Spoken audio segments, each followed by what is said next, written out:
Yeah, I mean, we could just start going through. I mean, we could just jump off of that because with biting, groin shots, eye gouging, like all the typical tropes. I guess, okay, so people are seeing a snapshot in time, and it's like, okay, well, you're exposed to this based on my lack of training, anything ever. I would just do this. And so I think that's the framework of what goes into a bite remark. So I think the biggest thing with biting, right, I mean, it's any position. I mean, unless you have a dominant position established on somebody, biting, well, then it's even more stupid, I guess.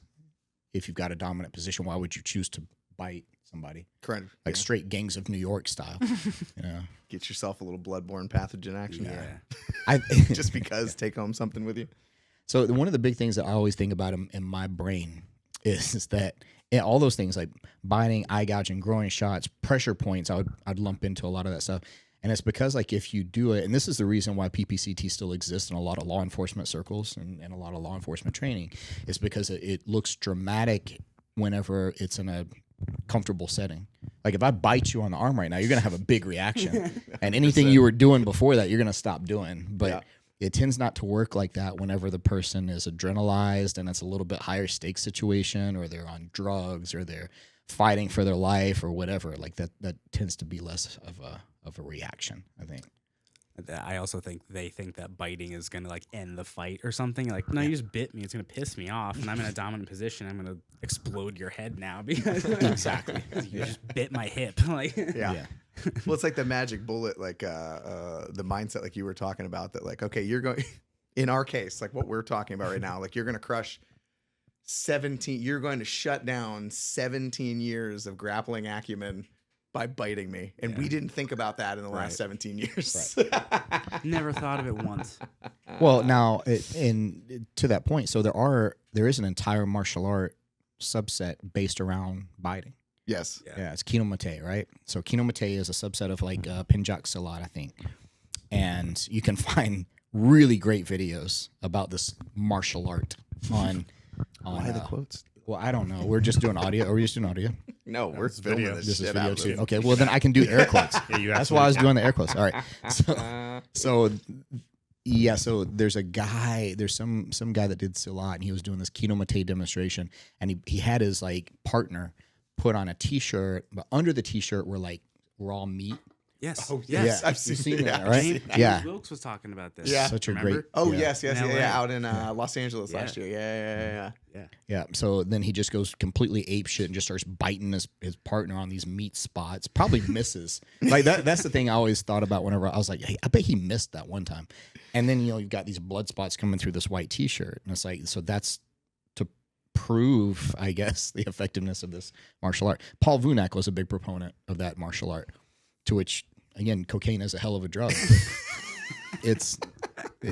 When you start getting into stuff like that's like that as a system of fighting in itself is just absolutely crazy. Like, so not only is it structured around that, but and that's going to be the magic bullet to get you out of any kind of position, no matter how dominant the position they've established and whatever they're doing to you. You bite them, and it's just going to shut them down. They're going to start crying. They're going to run off or curl up in the fetal position. That's wild. Yeah. So I've actually been bitten in fights because of my profession. Wait a minute. You mean as a security guard inside of a hospital with really? Oh, yeah. Actually bitten? Oh, yeah. And you survived to tell about it? Did. You didn't turn crazy yourself? Yeah. I into a did werewolf? not turn into a zombie, and you are correct. None of my training went out the window. In fact, my training came back much more strong, and they regretted that decision. Oh, so speaking as someone who has been bitten 3 or 4 times, I have a couple scars from it. And I even have a coworker you all know, Sean Foster, who almost got his ear completely separated from his head. Yeah. That situation didn't go better for that person. It It wasn't worse. like he wasn't like 30 years of martial arts out the window. Like, damn, It got me, was dude. infinitely worse after that. Well, and especially for your regard, like you in those cases, you have to actually contain things in a way that's safer Yes. for the person biting you versus if somebody bit us in the streets and I don't have to worry about like the body cam footage and what are the other doctors and nurses saying in that case. Like you have to contain it and take care of the bad guy. Yeah. And it's still not going well for the bad guys biting you. I have to follow not only the constitutional laws and this is what the Supreme Court says, I have to follow what Medicare, Medicaid, and any other regulatory body in the state of Ohio has to say about it. Yeah. And I have to do it within that parameter and be like, it's okay, buddy. I understand you bit me and that was really a bad move. But hey, guess what? We're going to get through this together. Yeah. I've got some bite marks. You might be missing a few teeth. But oh my gosh. So yeah, biting. Well, that's the other one too. Like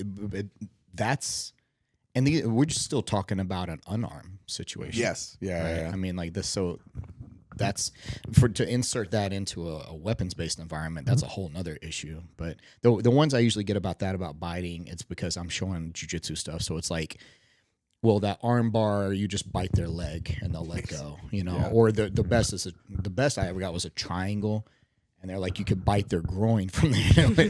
Which, first of all, if you don't understand how a triangle works exactly, but even if you did, that's your defense to that. That's where you're gonna take and it. the last thing, if you've been inside of somebody's triangle, the last thing you want to do is open your jaw. Yeah. Even if you could, way worse. Yeah.